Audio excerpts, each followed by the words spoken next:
திருச்சிற்றம்பலம். தொல்லை இரும் பிறவி சூழ்ந்தலை நீக்கி அல்லல்லறுத்தானந்தமாக்கியதே எல்லை மறுவா நெறியளிக்கும் வாதவூரெங்கோன் திருவாசகம் எனுந்தேன். திருச்சிற்றம்பலம். நாம் திருவாசகத்தை பார்த்து கொண்டிருக்கிறோம். திருவாசகத்தில் உள்ள முதல் பாடல் சிவபுராணம். இந்த சிவபுராணத்தை அறியாத சிவபக்தர்களே இருக்க மாட்டார்கள். இது ஒரு அழகான பக்தி ரசம் நிரம்பிய ஒரு பதிகம். இதில் 95 வரிகள் உள்ளன. இதை பல ஆசிரியர்கள் கருத்து அடிப்படையிலும் அவர்களுக்கு பிடித்தவாறும் பிரித்திருக்கிறார்கள். நாம் இப்பொழுது இந்த சிவபுராணத்தை காண்போம். நமச்சிவாய வாழ்க, நாதென்றாள் வாழ்க, இமை பொழுது மென்னெஞ்சில் நீங்காதான்றாள் வாழ்க, கோகழியாண்ட குருமனிதன்றாள் வாழ்க, வாகமமாகி நின்றன்னிப்பான்றாள் வாழ்க. இது முதல் 4 வரிகள். நமச்சிவாய வாழ்க. மாணிக்கவாசகர் சிவனை மந்திர ரூபத்தில் வழிபடுகிறார். இந்த மந்திர எந்த ஒரு மந்திரத்துக்குமே என்ன சிறப்பு? மந்திரம் என்பது ஒலி. இந்த சிருஷ்டியில், இந்த பிரபஞ்சத்தில் முதலில் உருவானது ஒலிதான். அது பின்பு பல பரிணாமங்கள் அடைந்து தேஜஸாகவும் ரூபமாகவும் மாறியது. முதலில் வந்தது நாத பிரம்மம்.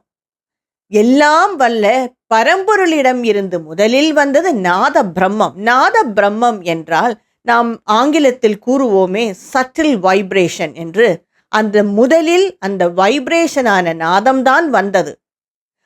எந்த ஒரு வைப்ரேஷனுக்குமே, நாதத்துக்குமே ஒரு ஒலி இருக்கும். அந்த நாதம்தான் ஒலியாக உருவெடுத்தது. அப்படி உருவெடுத்ததுதான் இந்த நமச்சிவாய என்ற மந்திரமும் கூட. நாம் நமச்சிவாய என்ற இந்த மந்திரத்தை முழு மனதுடன், வேறு எங்கும் மனது சிதறக்கூடாது, முழு மனதுடன் ஜபித்தால், கூறினால் நாம் மனதில் சிவரூபம் தெளியும்.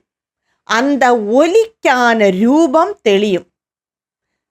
பொதுவாகவே சிவாச்சாரியர்கள் கூறுவார்கள், சிவாய நமக என்பது ஜெபிக்கும் மந்திரம், நமச்சிவாய என்பது கூறுவதற்கான மந்திரம் என்று.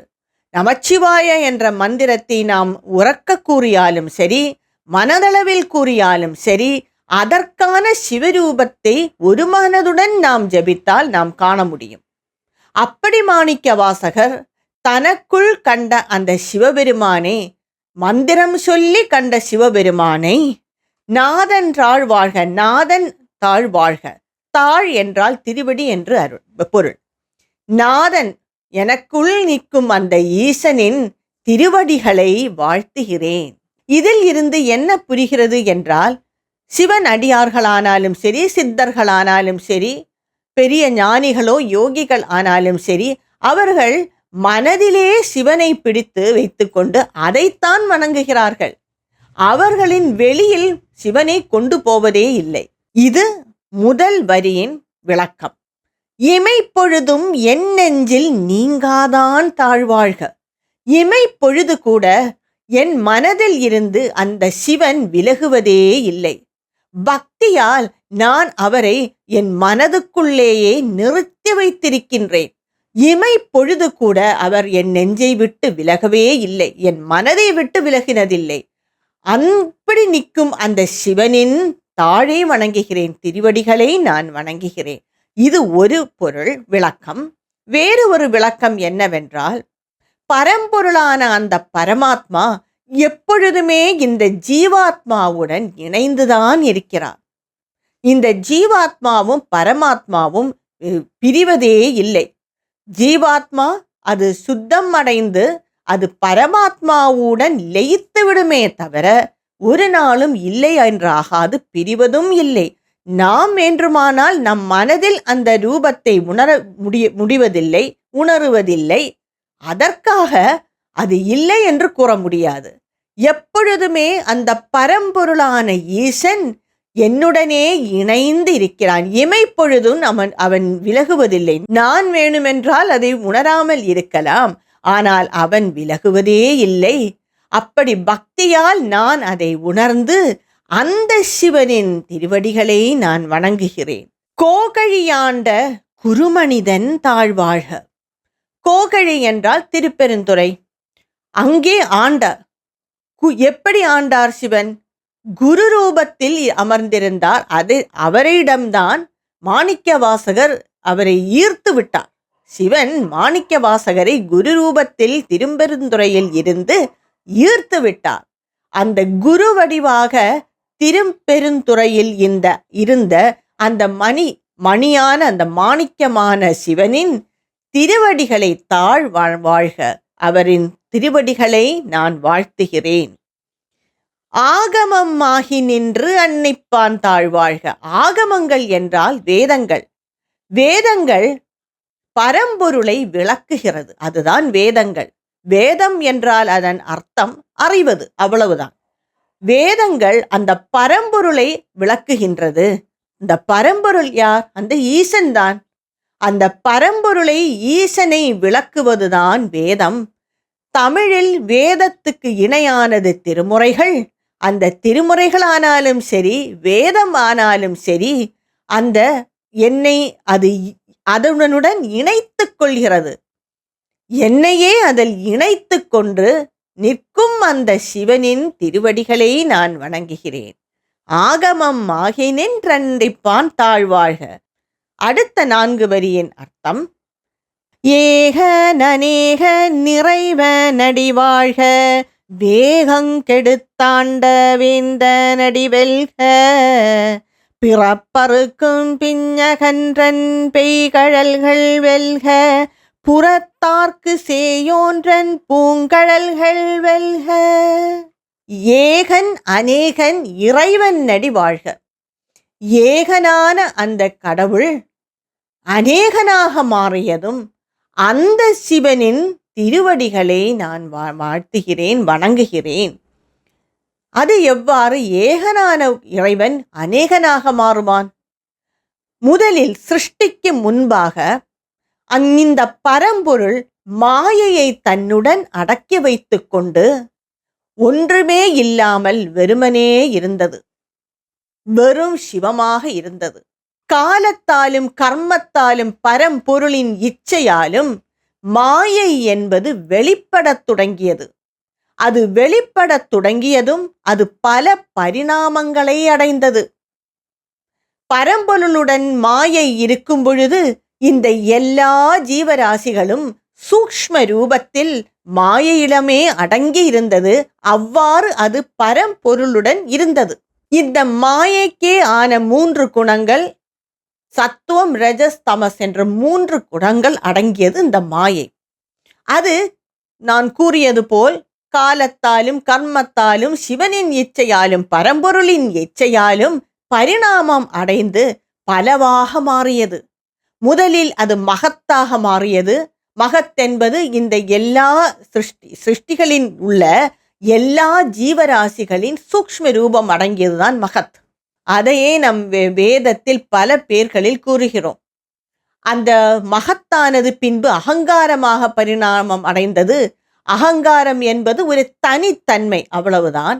பின்பு அது பரிணாமம் அடைந்து மிக சூக்ஷ்மமான நுண்ணியமான பஞ்சபூதங்களாக பரிணாமம் அடைந்தது. பின்பு அதுவே பரிணாமம் அடைந்து ஸ்தூல பஞ்சபூதங்களாக மாறின.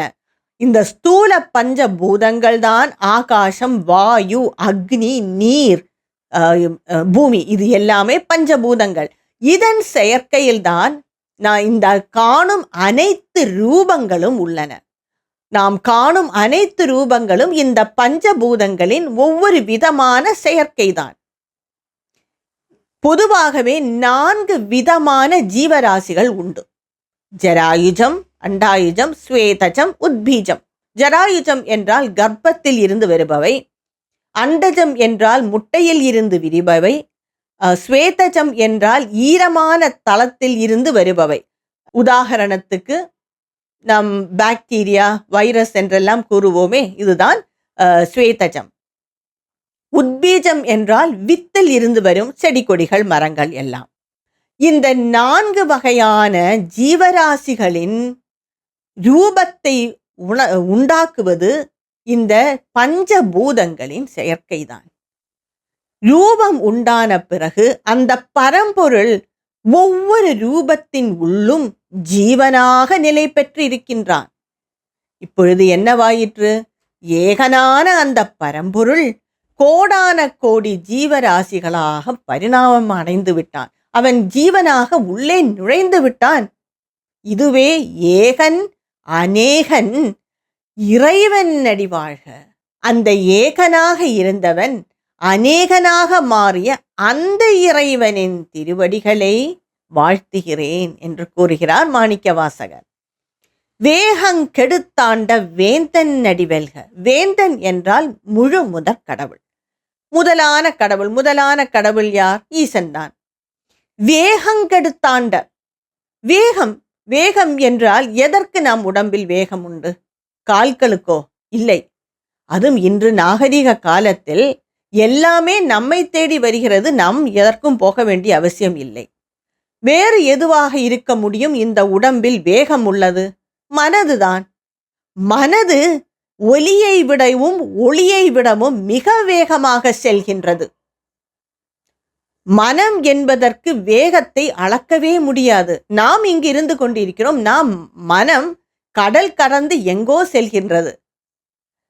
உதாரணத்துக்கு இந்த மனதின் உள்ளது வேகத்தை காண்பிப்பது அதன் எண்ணங்கள். நான் ஒரு ஊருக்கு சுற்றுலா செல்ல வேண்டும் என்று நினைத்து விட்டேன் என்று வைத்துக் கொள்ளுங்கள். என் உடல் அங்கே செல்வதற்குள் என் மனம் பல முறை அங்கு சென்று திரும்பி விடுகிறது. இதனால் தேவையில்லாத குழப்பங்கள், பயம், சஞ்சலம் எல்லாம் உருவாகிறது. இந்த மனதின் வேகத்தை குறைக்க வேண்டும் என்றால் அதன் எண்ணங்களின் வேகத்தை குறைக்க வேண்டும். அது எப்படி சாத்தியமாகும்? எண்ணங்கள் எல்லாம் ஆசைகளை பொறுத்தது.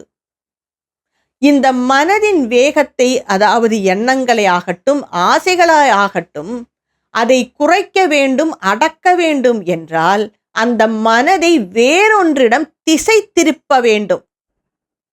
அப்படி திசை திருப்பி நாம் நிறுத்திவிட்டால் அதன் வேகம் குறைந்துவிடும்.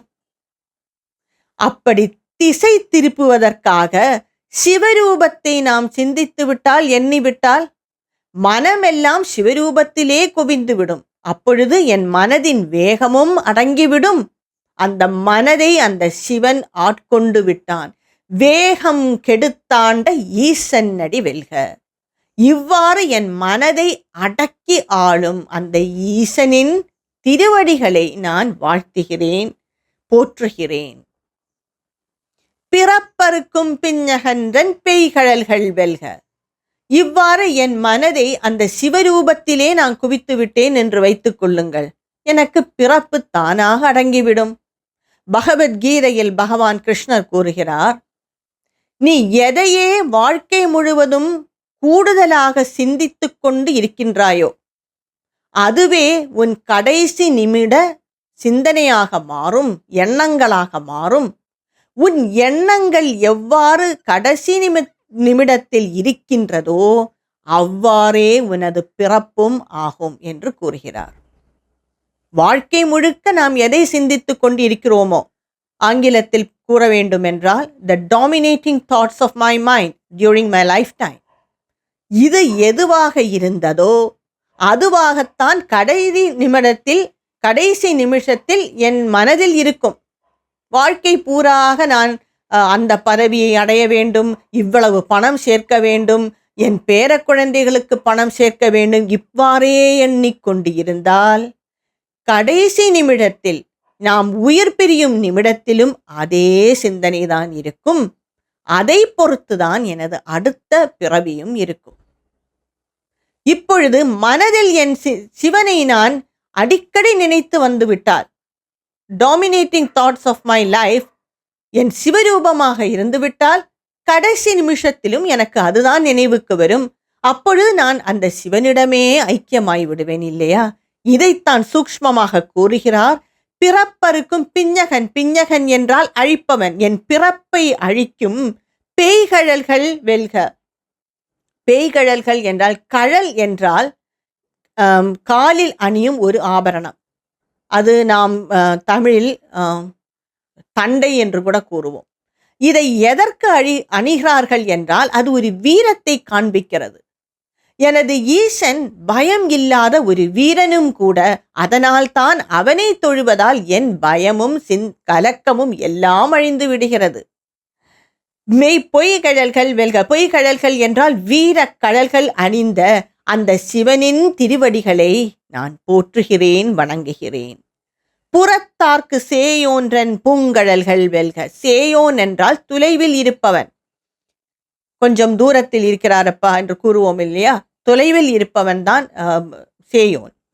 புறத்தார்க்கு, தன்னை வணங்காதவர்க்கு அவர் கொஞ்சம் தொலைவிலே இருக்கிறார். சிவன் கொஞ்சம் தொலைவிலே இருக்கிறார், இவர்களால் காண முடியாது. பூங்கழல்கள் வெல்க. பூவிட்ட அந்த திருப்பாதங்களை நான் வணங்குகிறேன். நான் பூவிட்ட அந்த திருப்பாதங்களை நான் வணங்குகிறேன்.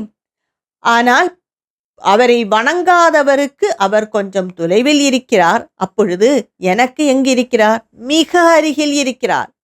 என்னுடன் மிக அருகில் இருப்பது அந்த ஈசன் மட்டும்தான். வேறு யாரும் என்னுடன் மிக அருகில் எப்பொழுதும் இருக்க மாட்டார்கள்.